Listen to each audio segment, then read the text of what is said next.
What's going on, Golf Addicts DB? It's Monday morning. We're fresh off a winner with Keegan Bradley at 37-1. That means back-to-back What's going winners on, on Golf this Addicts very DB? show It's on Monday Monday mornings. morning. If We're you're missing it, fresh this is the off a place to be. winner with Every Keegan Monday Bradley around, at 37-1. 9 That means a.m., 10 or back-to-back 10 a.m., 10:30 a.m. Eastern. This is where we're going to be every single week. All right. We're looking at early outright values for golf betting. Monday mornings, best time to shop a little golf line on an outright. I've already hit one today that's shortened considerably.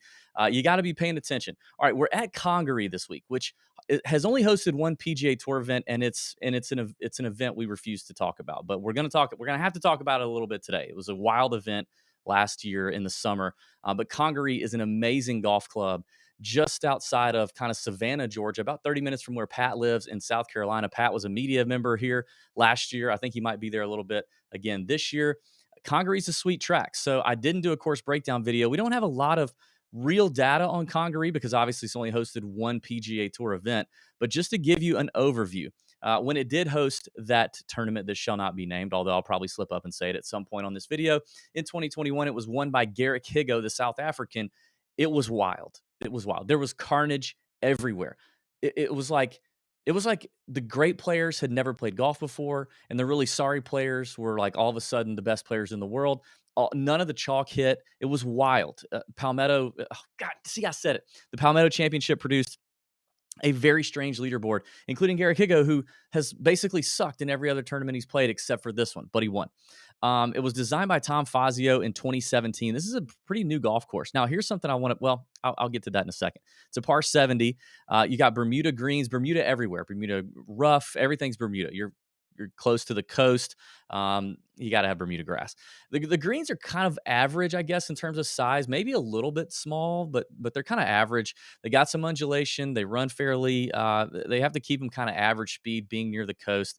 Water is in play on a lot of holes, 10 holes. In fact, there's water and sand everywhere. There's bunkers, waste area, over 130 acres of sand and waste area bunkers on this golf course. That is a key thing because when you looked at 2021, it was one of the more, according to Data Golf, more strokes lost in the sand from sand play than almost any other PGA Tour tournament we've seen. But again, that's only 1 year, one sample size, and it was a pretty crappy field. It's kind of built to resemble the feel of those Australian sand-based courses. You're going to hear that a lot this week. The course drains very well, designed to play firm and fast, and that's what we're going to get this week. And I am excited about it because to me, firm and fast is the real test. That's how we really get this thing, these guys tested. It's how we, keep it from being a total bomber's paradise. But it's going to be good because there's zero rain in the forecast all week. I think the golf course is going to play like they want it to, firm and fast. It's going to be great. There's virtually no rough either. Like there's very little rough. And these fairways average 51 yards in width. There are, I believe, only two courses, the old course of St. Andrews and Trinity Forest, that have wider fairways than this place. So a lot of people are going to be hitting driver, and a lot of people are going to find themselves in the fairways. Can think about that whenever Prize Picks drops their over under fairway totals. Maybe they sleep on it. I don't know, but they're pretty wide. Okay, you have 5 par 4s under 450. So 5 of those par 4s, especially if they're running fast, the entire field is going to have wedges in. Those are going to have to be your scoring holes. You got 3 par 4s that can tip out over 500 yards and 1 at 490. So nearly 4 par 4s that can tip out at 500 yards. We're going to talk about the yardage here more in just a second. 3 par 5s that all play quite long, all the way from 580 to 640 plus if tipped out. Unreal. So like the par 5s are not necessarily automatic birdie holes, and there may not be a ton of eagles either. We'll see. 4 demanding par 3s. The par 3s are tough here. They all demand kind of a mid iron to long iron off the tee. And one of the things I thought was interesting was Garrick Higo in a press conference. I think it was around the time he was winning. I don't know if it was after he won or third round, fourth round. Higo compared this place to a little place called Frederica in Sea Island, Georgia. I love Frederica. I know the head superintendent at Frederica. Shout out Asa. The Sea Island Mafia guys all love Frederica. It's a beautiful private club. If you're ever a chance to play it down in Sea Island, you got to play it. But a very interesting comparison, I thought, for Garrick Higo, and I think could give a lean to some of the Sea Island Mafia guys. It's obviously pretty close for them too. It's only about, like I said, maybe a short drive, less than an hour drive for those. So that's a little bit about the course. I do want to share my screen though, which I don't normally do on this video. You're normally just looking at my talking head, but I'm going to share the screen here and show you what we see when we got to. Let's pull up Data Golf. Let's look at the 2021 Tournament That Shall Not Be Named Championship won by Garrett Higo. This is all the data we have. And honestly, I don't want to read too much into it because it is 1 year. It is, and it was a full field event with a cut, and the field was awful. It was stank. It was stank on you. Okay. Shout out Outcast. And so there's not a whole lot to look at, but we'll notice a couple things. This is the total yardage, 7,336. Now, the PGA Tour's official scorecard that they put out this week is over 7,600 yards as a par 70. That doesn't mean it's going to play. It did the same thing in 2021, and the actual yardage they used was 7,336. But even if it gets to that 7,500 range, again, with the firm and fast conditions, and we've got a ton of caddy friends on the ground, ton of players on the ground, we'll find out just how firm and fast it's running. But I would assume it's going to be playing exactly like Congaree wants it to. That yardage won't feel as long as it actually is. Look at the average driving distance. It was one of the highest in the PGA Tour since 2015 at an average distance of 302, and that's in a crappy field. So even the shorter hitters are going to get plenty of run. Everybody's pulling driver because of these wide fairways. Look at the fairway width, average 51 yards. That's almost 17 yards wider than tour average at 51 yards. Driving accuracy, a lot of people hitting a lot of fairways, 68%, which is up by about 2% on average. Missed fairway penalty was almost nothing. Greens and regulation was a little down. Now, here's one thing to know about Congaree. Congaree is quite tough around the greens. Like, you got to bring your game around the greens for sure. So I'm going to be weighing that into my model. I want to be considering that into my model. These guys are going to miss greens, and it's important that they're able to get up and down. You can kind of see the approach shot distribution here. Wedge shots, or these shots under 125 or that 125 to 150 range, it all falls a little short of the average. These lines are average for the PGA Tour. But you can see from the 150 to 175, it's about average. 175 to 200, it was a little more.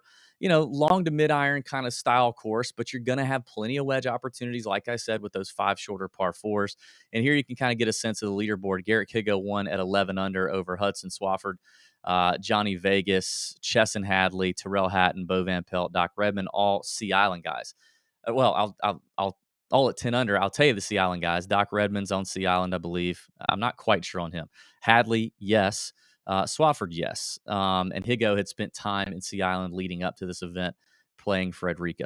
So anyway, that's just a little bit about the golf course. That's all I want to do about that. Let's get into the odds. Again, coming off 2 wins back-to-back on this show, Keegan Bradley, 37-1 last week. Thank you, Keegan, at the Zozo. I thought about it because I won like 35 units on the Keegan bet. And I would venture to say I'm probably in the black on Keegan bets over the last 2 years. I think I am. Because I like Keegan a lot, but he's usually at longer numbers. I don't have to put a lot on him. 37-1 is probably the shortest I've ever bet. I've bet Keegan here in the last 18 months. So I think I'm in the black. I'm going to call it in the black. It's not like a Luke List situation where I hit him at 150-1 and I break even because I spent so much damn money on the guy. But yeah, Keegan. And then last week had Tom Kim on this show at 28-1. Let's keep it rolling. If you're not familiar, get in the chat. Tell me what's up. We're going to go down the odds boards. I have not looked at any odds this morning. I'm giving my first impression. And then at the end, we're going to summarize and tell you who I think you need to go ahead and click on right now for the outrights. Hey, listen, for my folks in the chat already, thank you. Yes, AC's in here. AC wrote him up too on the tourjunkies.com blog. If you're not checking out AC's course preview and the picks and fades for DraftKings preview, you are missing out. It's good stuff. AC's a sharp player. We got Brent Harris. Got it rocking at the Zozo, my boy. Nita's in here. DFS Trash Talk. Thank you. AK. I saw another winning ticket for Alan Klutz. He hit Keegan like he hit Tom Kim last week. Let's see. Okay. All right. We're checking lines. Alex Hack, what's up? Let's see. We got Greg hit Keegan. Let's do it. Okay. Let's get it going. Let's look at the top of the board.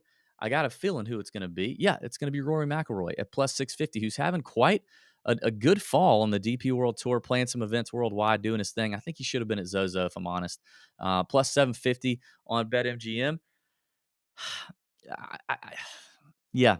All right, so this is going to be a tough one for long shot season with a 78-man field event. You give four guaranteed rounds to some of the best players in the world in this field.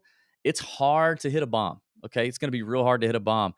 You got Rory, John Rahm, JT, Scheffler's up here. Spieth, I'm not probably interested in just yet at this number. Matthew Fitzpatrick, I'm interested in. Hovland, I'm interested in some.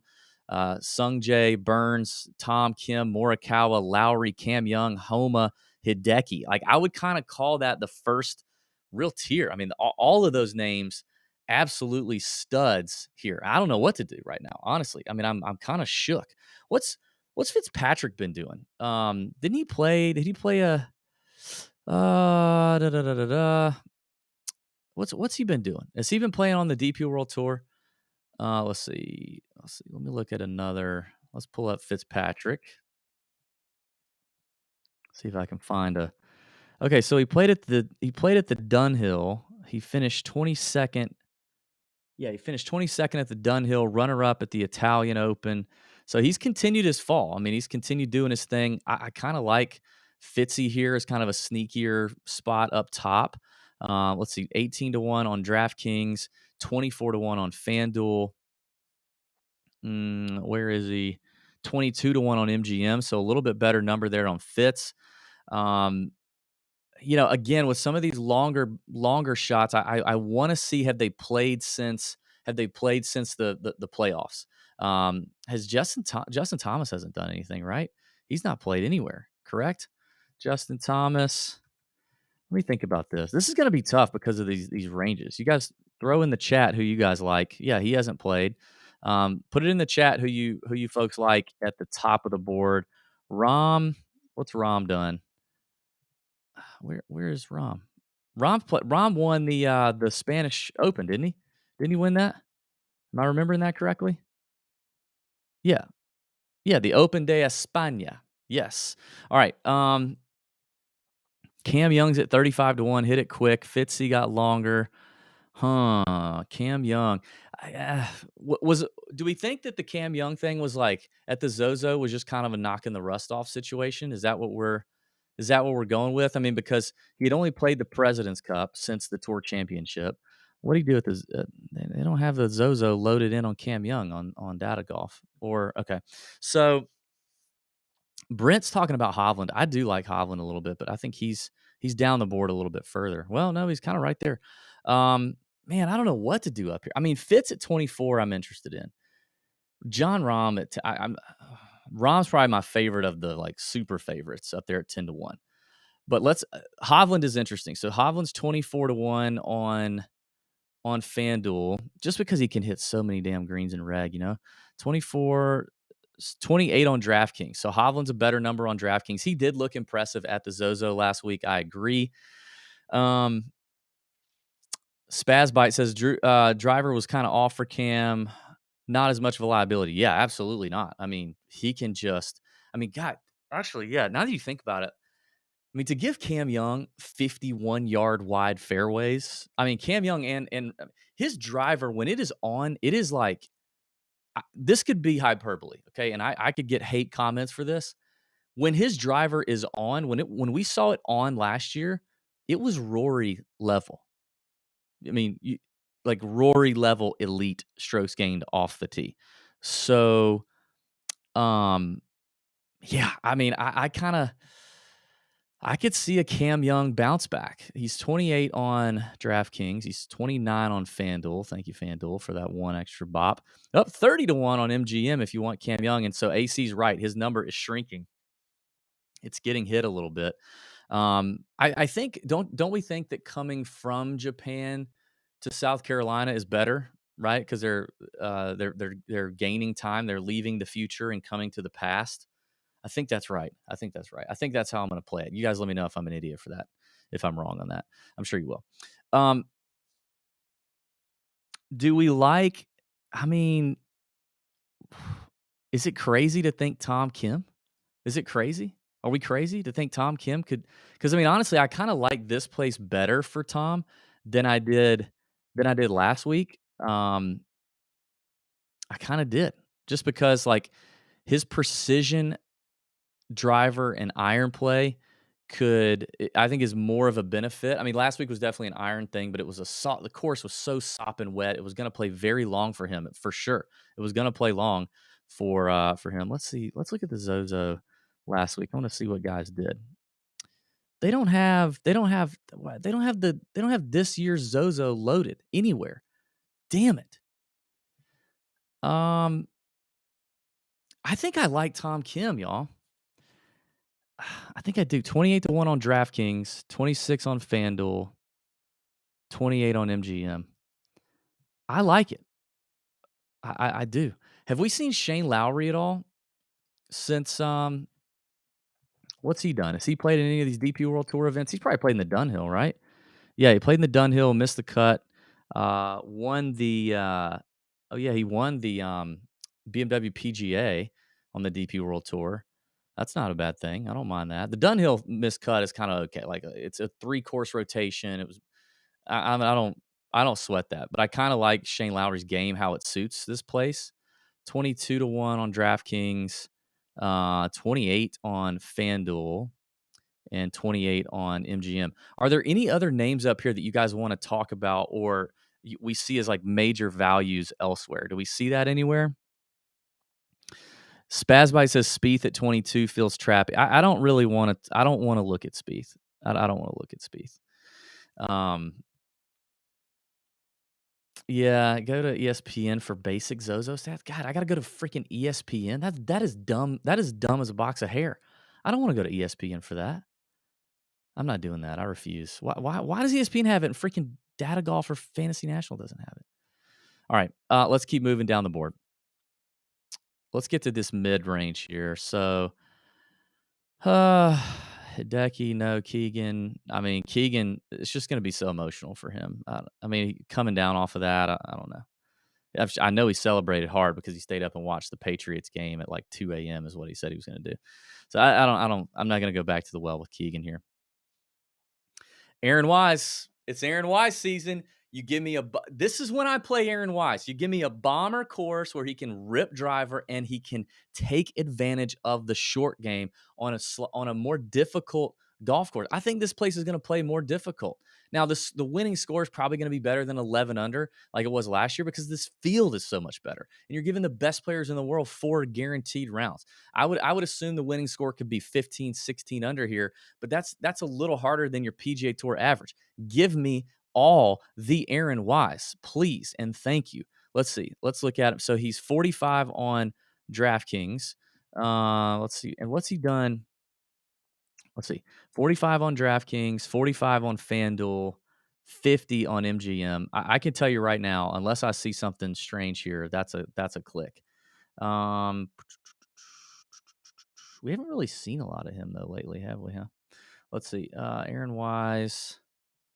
God, I hate these damn sites. Okay, so he shook the rust off at the Shriners with a T64. I don't even care. The irons were rusty. The driver was rusty. Don't care.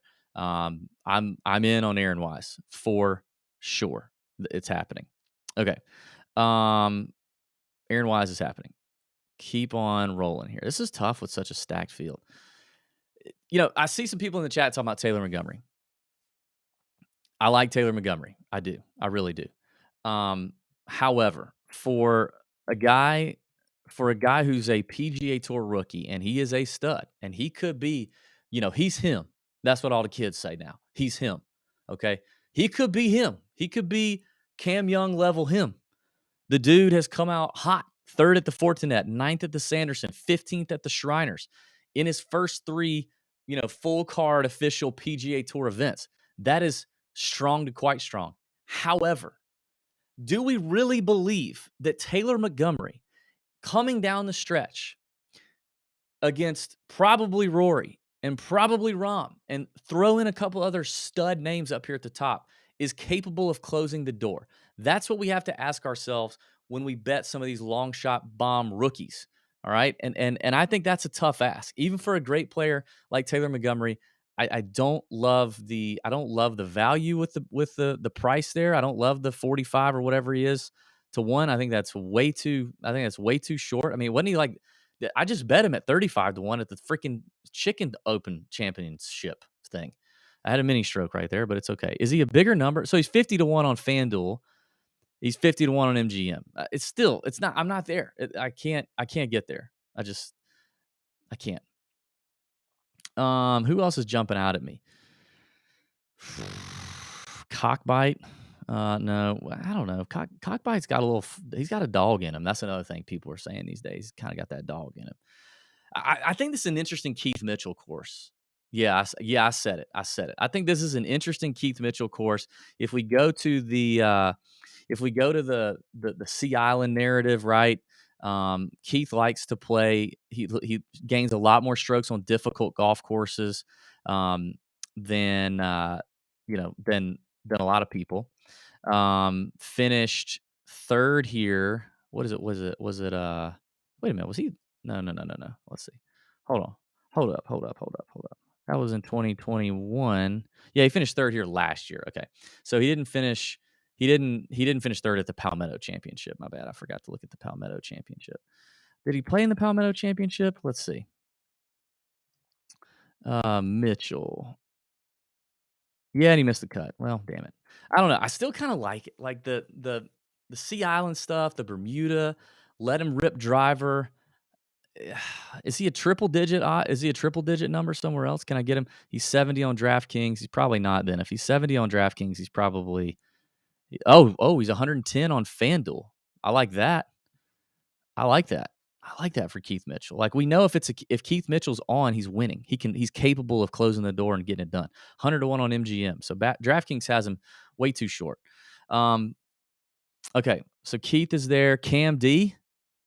Do we like Cam Davis on surfaces that aren't bent grass? I don't know. Do we? I mean, Cam D's interesting. Let's take a look. Cam Davis. He didn't do that great at the Zozo, did he? He was kind of middle of the pack. 37th at the Shriners. Did he play in the Palmetto? Doesn't appear so. Davis. No, he did not. Okay. Cam D, what's his best number? Let's see. 70 on DraftKings. 60 on FanDuel. I was going to say, I bet 70 is one of his longer numbers. Where is he? No, he's 80 on MGM. I don't know.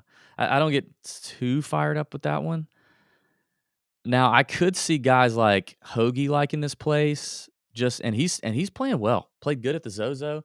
Even though this is a long golf course, if it's firm and fast for Hoagie, I think that could be an interesting spot. He's 70 on DraftKings. He's 45 to 1 on FanDuel.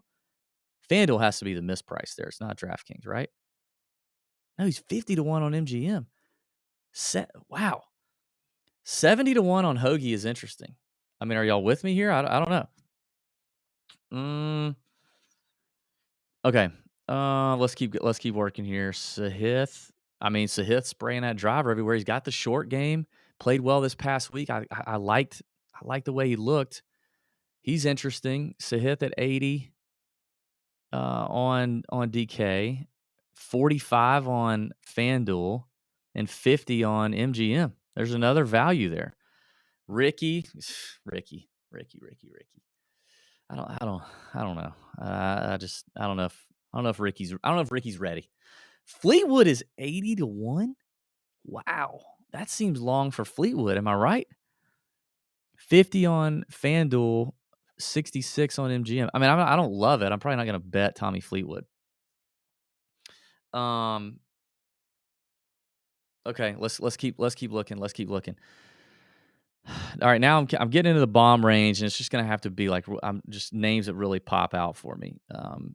Sepp Straka, I actually got a hot tip on him. I've already bet him this morning blind. He was a 130 to 1 on DraftKings. Now he's 100 to 1 on DraftKings.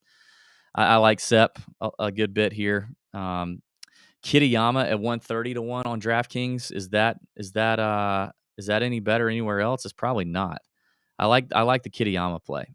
Had a strong showing at the Zozo.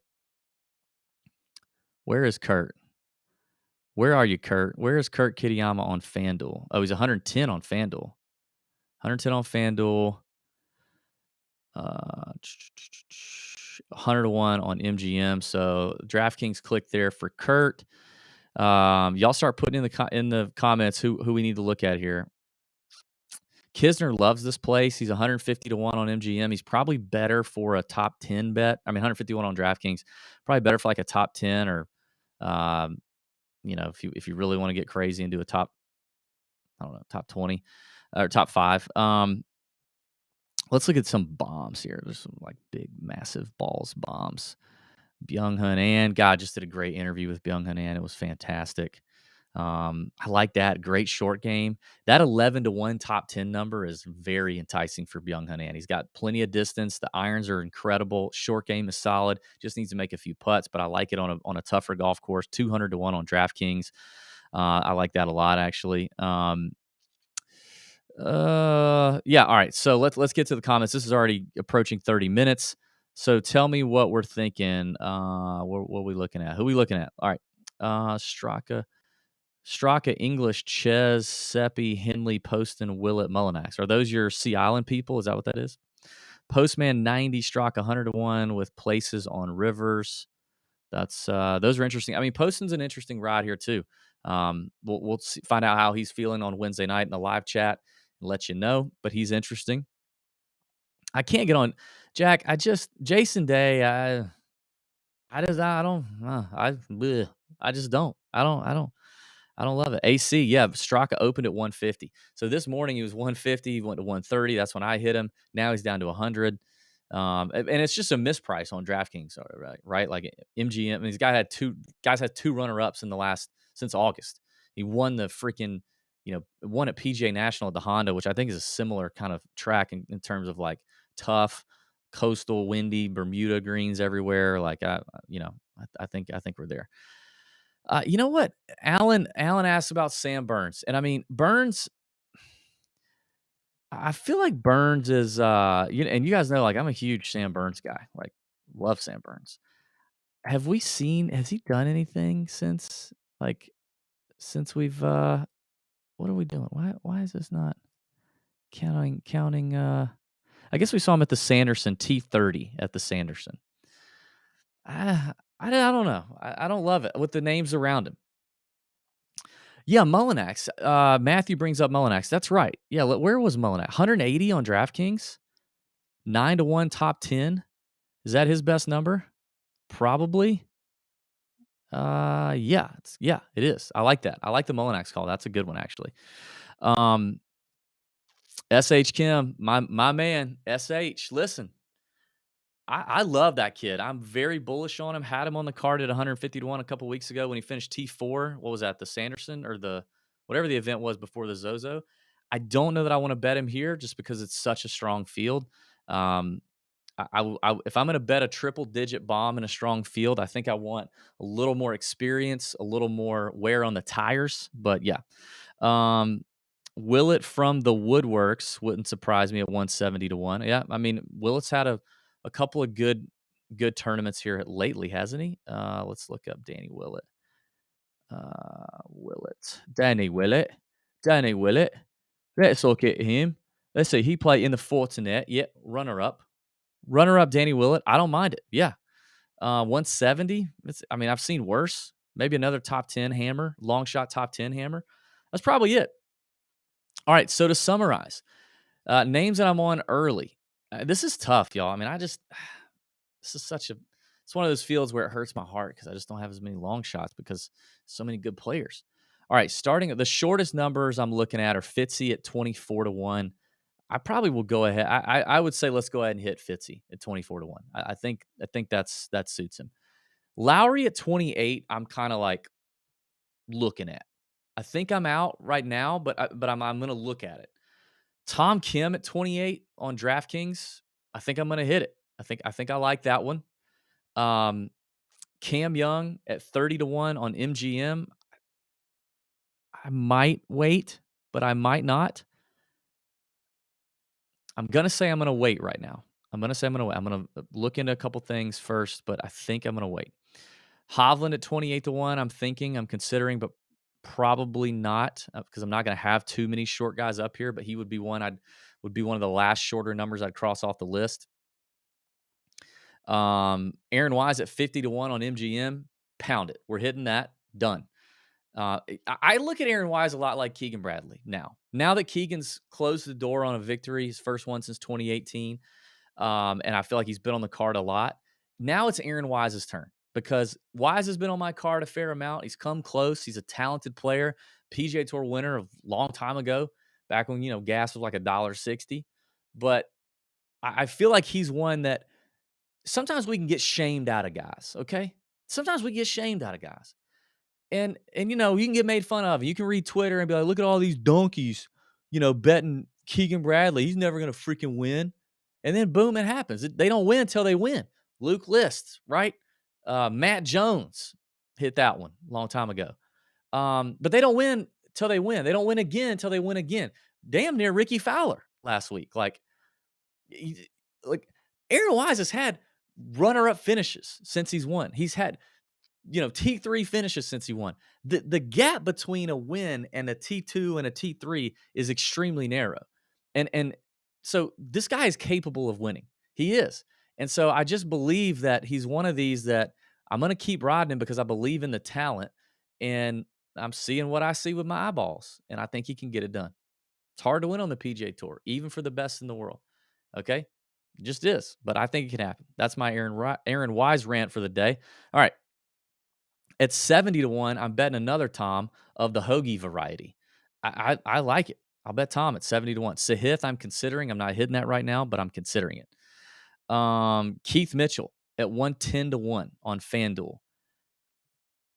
Yeah, I'm gonna hit it. I'm gonna hit it because when Keith is either gonna be on it and he's gonna be in contention, top 10 consideration, or he's gonna be DFL, don't care. It's gonna be one or the other for Keith Mitchell. But I do have confidence that Swaggy Keith, with his ability, with his mindset, with his attitude, with his how he talks, how he carries himself on the golf course, I believe in Keith Mitchell if he has to take down John Rahm, Rory McIlroy. Now, is it crazy? Are the odds in his favor? No, but I believe in him more than a lot of other guys in this field, and much less guys in the 100-1, 110-1 range. So I'm buying Keith Mitchell at 110-1. I'm buying Kurt Kitayama. Y'all, Kurt Kitayama is coming. Like the dude, he just has to string the four together. If he can string the 4 rounds together and not have the bozo round, then he's coming. He's got the distance. He's got the long iron play. He's going to convert in the next year or two. So 130-1, I'll take that for Kitayama. That one's on DraftKings. Shout out to Matthew Dukes in here, I guess, for Trey Mullinax, 180-1. I just completely skipped over his name. Sea Island guy, bomber, winner on the tour. It's a long shot, Do I feel great about him if he's got to take down Rahm? I don't know, probably not. But it's 180-1, 180-1. Byung-Hun An at 200-1. I'm hitting that too. Now these numbers are probably not going to get much. They're probably not going to get much. They might not even change at all. And if they get shorter, they won't get much shorter. So those are bombs. Really, that it's borderline irresponsible to be betting on those guys in this field with these players. So it is what it is. Kitty Cat, yep, can't forgive. Shane Lowry missing the cut. Yeah, I agree with that, Jack. Like I kind of said that with the Dunhill Links. It's just it's a weird event. You draw the wrong course on the wrong day and you're screwed. Lowry's interesting. He could be a sneaky DFS play depending on where people go up top. We'll see how the prices come out and all that stuff. But I think that's it for me. Thank you guys for riding with me. I don't feel like this is one of my best Monday shows, honestly. Sometimes I just feel like they're better than this. I don't feel like this one was quite as good, but who cares? Hopefully we just hit another winner, our 3rd in a row. Hopefully that happens. And listen, I appreciate you riding with me. Me and Pat will be live tonight at 9 p.m. Eastern, talking DraftKings, talking outrights, talking top 10s, and having a damn good time. I think we might have a new segment tonight that we're going to debut to see if people like that or not. Stay tuned for that. We got the Matt Naismith interview. If you've not seen the Matt Naismith interview, it's fantastic. Gave 4, I think it was like 3 or 4 Siwoo Kim stories that were hilarious. Matt Naismith was hilarious. Big numbers guy, data guy. So if you're like a stats nerd, data nerd into this golf stuff, Very interesting discussion with Matt and how he approaches a golf course. That was really cool. It's up on YouTube and wherever you listen to podcasts. So, hey, be a friend, hit the like button for me, subscribe to the YouTube channel if you've not already. Drop me a comment. What do you think about some of these outright bets? Give me a bomb top 10 that you love. Something. Put it in the comments. Help out the algorithm and help spread the TJ gospel. All right. That's it.